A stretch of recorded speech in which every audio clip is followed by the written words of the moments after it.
Welcome to the Northern Powerhouse interview series, where we're unashamedly spreading good news by interviewing Northern businesses and their successes during the pandemic. Subscribe to be notified of new interviews or click the link in the description to take part if you'd like to be interviewed yourself in a future episode.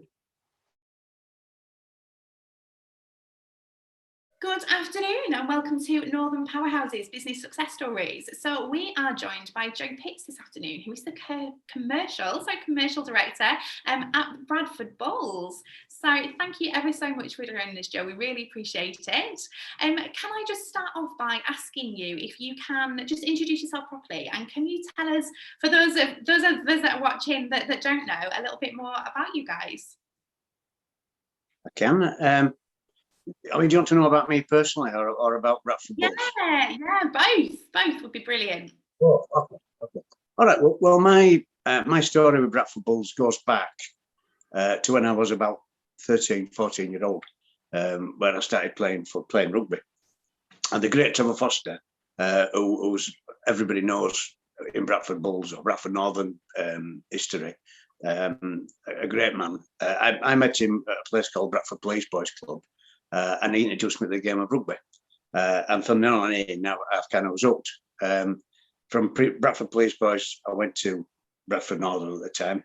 And it's at that stage, and I think if any rugby league player you talk to will tell you that the people that they meet are the people that will remain with them forever, the friends for life. I still see, many of my friends from those days when I played at 14, 15 year old, lads like Ian Whittam, Jimmy Ayre, Francis Jarvis, all great lads who all have gone on to do well in whatever career they've gone on to. So, but it all stemmed from rugby. So that was when I started with my association with Bradford. I left Bradford Northern at the time. I went and played for Bramley. I went and played for Batley. I came back and played for some local teams in Bradford, and it gave me the confidence really to build a career for myself within BT. And I worked for BT for 32 years. I then started my own business, which was a franchise for BT. I did one or two other things. That I was the chief executive of Rochdale Hornets for a season, which is where I first met the current chairman of Bradford Bulls. And that's where we first built a relationship, I guess. Actually, that's not true. I first met him when he was about 16, when he was playing for the juniors at a club that I was playing at in the senior team. I didn't know him very well, but I remember meeting him. So it goes back to when he was 16. He's about 10 years younger than me, so it gives you some idea. So I was chief executive of Rochdale Hornets for a season. After that, I'd got myself qualified to be an independent investigator of accidents, traffic accidents mainly. And so I did that for about 5 years and then retired. And then I got a phone call from Bradford College. They asked me if I would go in and do some lecturing on business studies just to help them out for a year. So I did that for a year and then I retired. And then I retired for 3 years. And I got a phone call only probably about a month ago now, from a chap called Nigel Woods. Well, Nigel Woods is the current chairman of Bradford Bulls. Nigel has done every job in the game as far as rugby league is concerned. He's had the most senior jobs you could imagine. He was head of international rugby. He was chief executive of the Rugby League. So he's a very knowledgeable man as regards rugby league. But he asked me if I would go in and help them out to try and build some relationships with some of the local businesses in and around Bradford.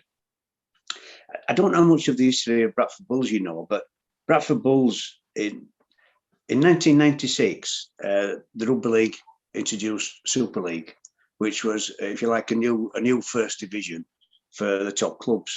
And so 1996 that happened. In 2001, 2003, 2005, Bradford Bulls were Super League champions. They also, following winning the Super League Championship, went on to be World Club champions. So arguably, up to 2005, Bradford Bulls were the best rugby league team in the world, best club rugby league team in the world. I say arguably because there were probably another 3 clubs that were also very good: Wigan, St Helens, Leeds.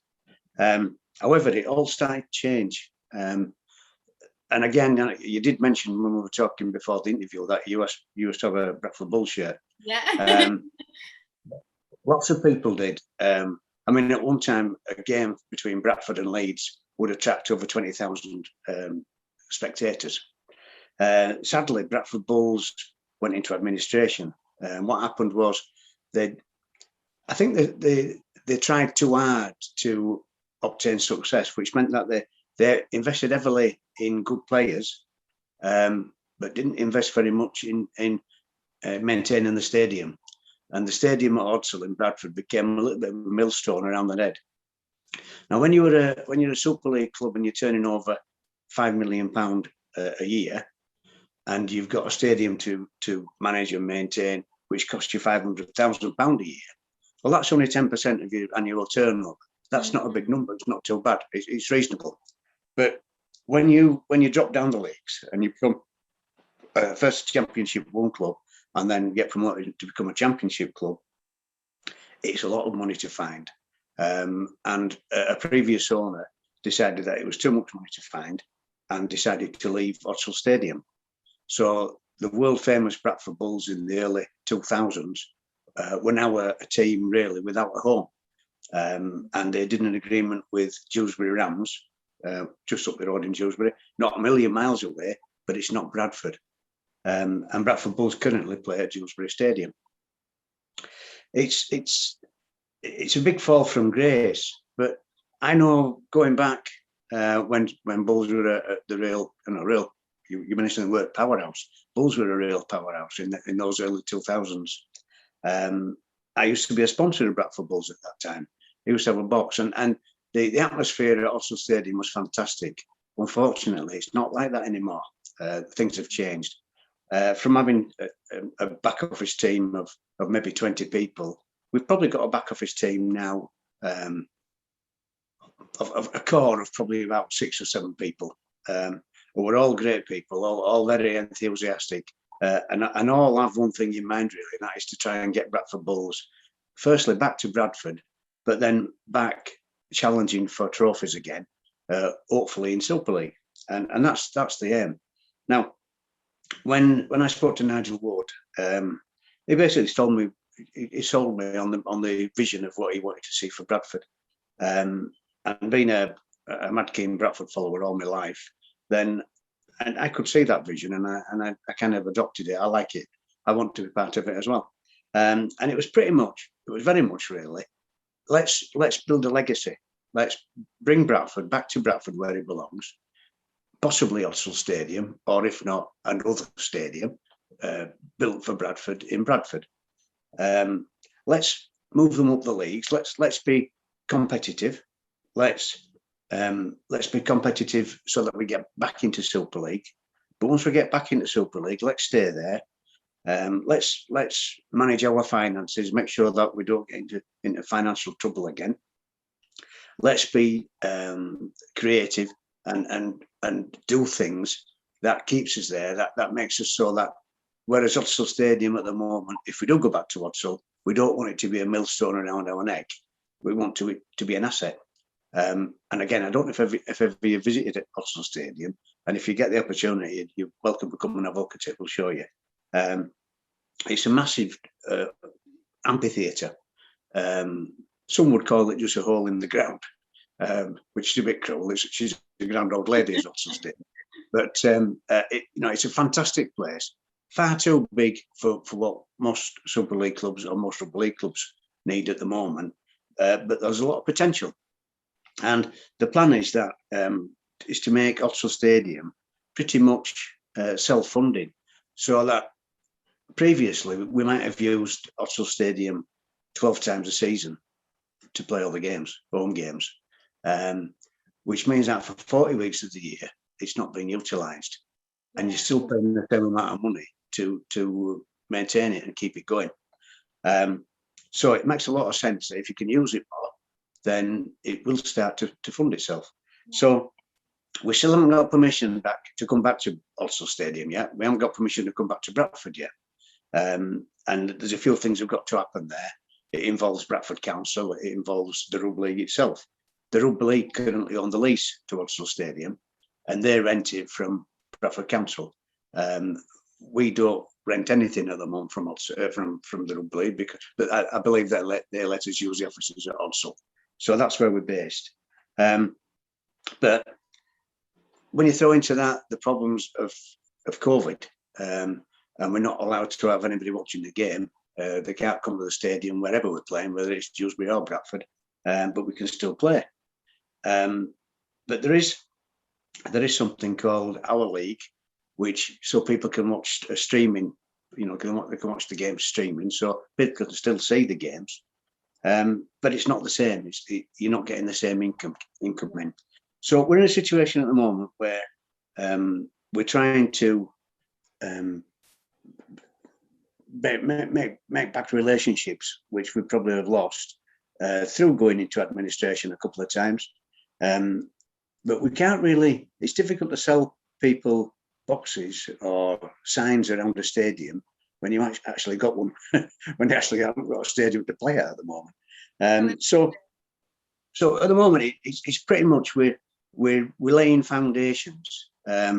Nigel and the management team have done really well in the ship is running now. It's financially secure and everything is looking good. So that's one thing that we had to do. The next stage is to bring Bradford Bulls back to Bradford. The next 3-4 year is to try and get Bradford Bulls back up in the Super League. And the 5th-year plan is to get Bradford Bulls competing in Super League. I'm going to say competing, I mean competing at the highest level. Yeah. Does that give you a little bit of a background? It does, absolutely. I mean, it's obviously been such a challenging time for everybody, challenging time in sport, particularly, rugby league. How have the team coped over the last year with all the adversity that's been thrown your way? Well, fortunately, we had the furlough scheme, so players have been furloughed. It's not that long since where they couldn't even train together. So we're now 4 games into the league, and we lost the first game heavily, so things were not looking good.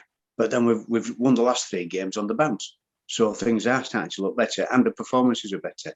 But if you consider that before that game against Sheffield Eagles, the lads probably hadn't trained together for much more than 2 or 3 times. And it actually showed on the pitch. It showed that they hadn't trained together. So, I mean, just as an aside, before I even had any thoughts about doing this job at Bradford Bulls, Steve Crossley, who was the captain of Bradford Bulls, is my window cleaner.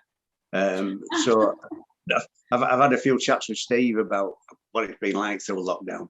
And he said we just want to get back on the field, we just want to get back playing again. And I'm sure Steve's saying that, the other players will be saying that as well. So it's been difficult, but it's not been any more difficult for us than it's been for any other rugby league team. I suppose the only difference for us is that we're playing at a ground which is not where we particularly want to be playing, although it's a lovely ground and we're very grateful for Dewsbury to allow us to play there. But we're from Bradford and we should be playing in Bradford. Yeah, and if people in Bradford didn't really want to travel to Bradford City when Bradford Bulls played at Bradford City for a couple of seasons. So if they wouldn't travel to Bradford City, which is only 3 miles away from Odsal, they're not going to want to travel to Dewsbury either. So, but they will, they will go to Odsal again. And I'm sure that when we finally, if we go back to Odsal, when we do that, they will turn out in numbers and everybody will be very happy. Absolutely. So that vision that you guys have got for the future and the plans that you've got to get the lads back to the pinnacle, how, as a leader of the business, how have you communicated that? It's a slow process. I think when we set the strategy out, we're only at the end of year 1, and what the management team said at the beginning of year 1 was we need to get the finances under control. Then we need to get Bulls back to Bradford. Then we need to work on improvements so that we can move up the leagues, and then we need to be competitive. And so we're only really at the end of stage 1 of the 5 stages, and it may take longer than 5 years, but it's fairly basic. It's look after the finances, make sure that they're okay. Try and make the millstone, which is Odsal Stadium, become an asset as opposed to a millstone, and let it pay for itself. And there are things happening there. I mean, this year, in September, the world finals for stock car are going to be hosted at Odsal Stadium. There's a company called Startex who will have stock cars, and I think they're going to have 8 or 9 meetings, before Christmas. So that's happening. There's a music concert booked. There's a number of things where Odsal's going to be used.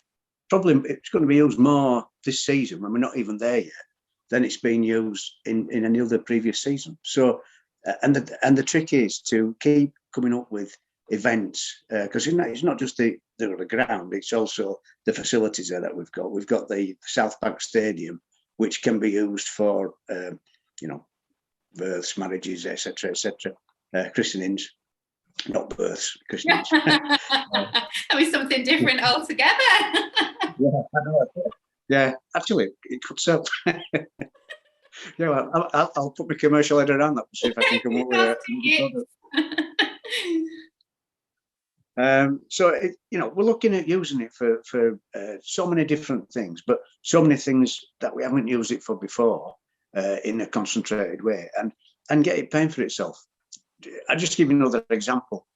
We've had a number of storage containers put into the ground, and they're a commercial venture, so people can hire they store their containers and store their goods in them. And if we fill them, that will bring £25,000 a year in. So that's just, again, there's a lot of land there. There's a lot of land that we can use. It's just a matter of using it and do its most effective. Work's being done at Odsal at the moment. The Rugby League need to make sure that the ground is, because they're still paying rent on it. So they need to make sure that it's up to standard. And money is being spent on it. Star Tracks are spending money on making sure that the stock car around the field, the track around the field is in the right condition. So there's money being spent, but it's still classed currently as a building site. So, there's a lot of things going on there. And we're hopeful that we'll be back there before too long playing rugby. Brilliant. So, I mean, whilst everybody's been off and you've made the most of the furlough scheme, and everybody has only just been able to start training together and whatnot, how have you kind of reached out to the team, and what kind of things, adaptations have you guys had to make to kind of keep everyone in touch with one another and still have them function as a team without being able to be together? Yeah. I guess using technology as we're doing now, video calls. I mean, I don't know is the answer, but I do just remember talking to Steve one day when he cleaned my windows, and he said that we keep in contact via Zoom. And I think they have a get together. There was you can have a number of people on the same call, can't you? And I seem to remember them saying they had one of those. I don't know if they had a few beers at the same time, but I think like everybody's done, haven't they, really? We've had a year of lockdown, and you've had to do things differently. I bought a Portal TV, Facebook Portal TV camera, which is sit on top of the TV, because my partner Carol, her son and his wife and child live in Canada. So we're in contact with them now, probably once a month, maybe twice a month, which we weren't before. So we would go and see them before, but we'd only go see them once a year. But now we can talk to them 12 times a year, or however many times we decide to. So I think what's happened is that I don't think things will go back to how they were. I think things will be better, because what we'll have is we'll have the face-to-face meetings, but we'll also be utilising technology a lot more than we ever have done. And I can tell you, I mean, I was at BT for 32 years, and I remember teleconferencing, audio conferencing, video conferencing being talked about and being utilised very, very lightly back in the mid-90s, you know, and it's taken something like this for people to really start using it. And I don't think it's a bad thing. You know, I've never met you, but I feel like I know you just from this brief discussion. Yeah. And I think that's one thing, that not using the technology because the technology is there, but using it because it's assisting us, it's adding value to us. How many times in the past would you thought about having a video call? You just use your normal, you just talk, wouldn't you? You wouldn't look at each other. But I talk to my daughter, and she only lives down the road. She doesn't live far away. But I usually talk to my daughter once a week, and we always do it just on a video call. And we have a laugh, and because it's on a video, it lasts longer. A telephone call probably only lasts you 2 or 3 minutes, maybe 4 minutes. But I have a video call with my daughter, and I'm on there a good 20 minutes, sometimes an hour. You know, so I think it's encouraged us to do things differently, and I think that will spin out. Not, there's still needs for face-to-face meetings, and I honestly believe that. But there'll be times when you don't have to have a face-to-face meeting. And if when I'd have been at BT, if I didn't have to drive 200 miles down to London, have a couple of hour meetings, and it come back another 200 miles, and I could have done those meetings over a video conference, which I could have done, but I just never did. Yeah. And it only took me. So instead of spending, I don't know, 10 hours of my day driving and video conferencing, I might want to spend an hour and a half, and so I would have been more effective. And I think that's what people will learn to do now. They'll carry on using the technology. They'll still have face-to-face meetings, because I still think you need the face-to-face meetings to gain trust. In the job I'm doing, I need to build back bridges with sponsors and previous partners, and try and get them engaged with Bradford Bulls again. Yeah. And I won't do that over a telephone call, and I won't necessarily do it over a video call. I might have video calls with them, but I still need to have that face-to-face, because that's where they'll get to see me, where they get to know me, where they can feel the flesh, so to speak, and start to trust me.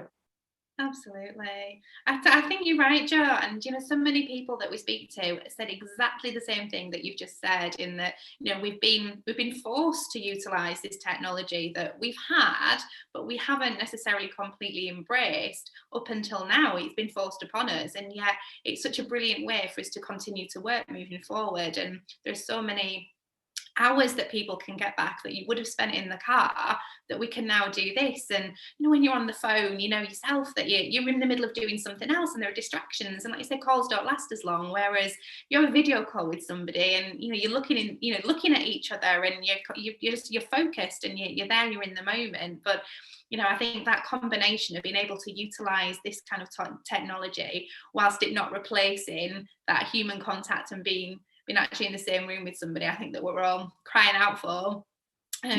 Working together. I think I'm with you. It feels like that's going to be the way forward. I think it also makes you. I think what's happened, and is it particularly at the Bulls, because we've not had our own Bradford base to play at. I don't know, but it's made me think in moving into this job, which is, I've only been in the job probably 4 weeks, but I know a lot of the background anyway, because I've been involved with the Bulls a long time. But it's made me think about, how do I sell boxes? How do I sell advertising boards? How do I sell a table of 10 for hospitality on a game when I can't have fans there? What can I sell? Well, it's got me thinking about different products, and not just me, but it's kind of led me to something which is pretty much selling a digital partnership. So we have in fact, I did some work on it yesterday. We have 35,000 Twitter followers. We've got nearly 13,000 Instagram followers. We've got 28,000 likes on our Facebook page.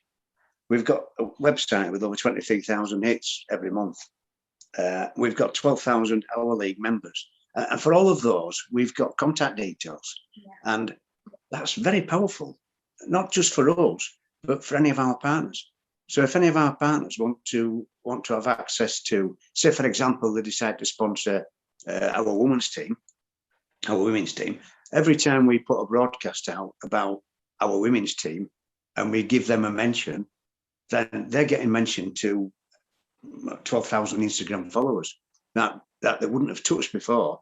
So now that surely is valuable for a business to be able to get that kind of exposure. And you know, they don't even need to be Rugby League fans.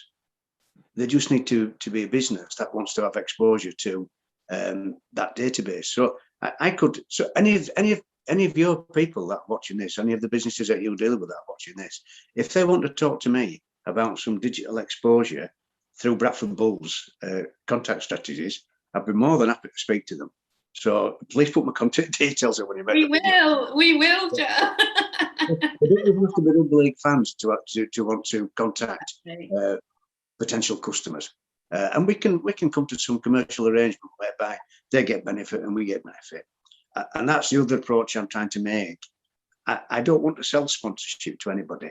What I want to do is I want to come up with a commercial proposition that gives somebody else value, but also gives us value. And if that happens, then we'll do it year on year. We won't just do it once, we'll do it year on year. So we might even be able to come up with 3-year deals, 5-year deals, etc., etc.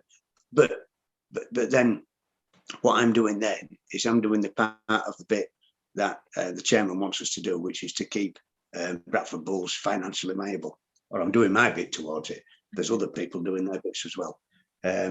So I think what's happened is it's made everybody just maybe think differently about how do we do things.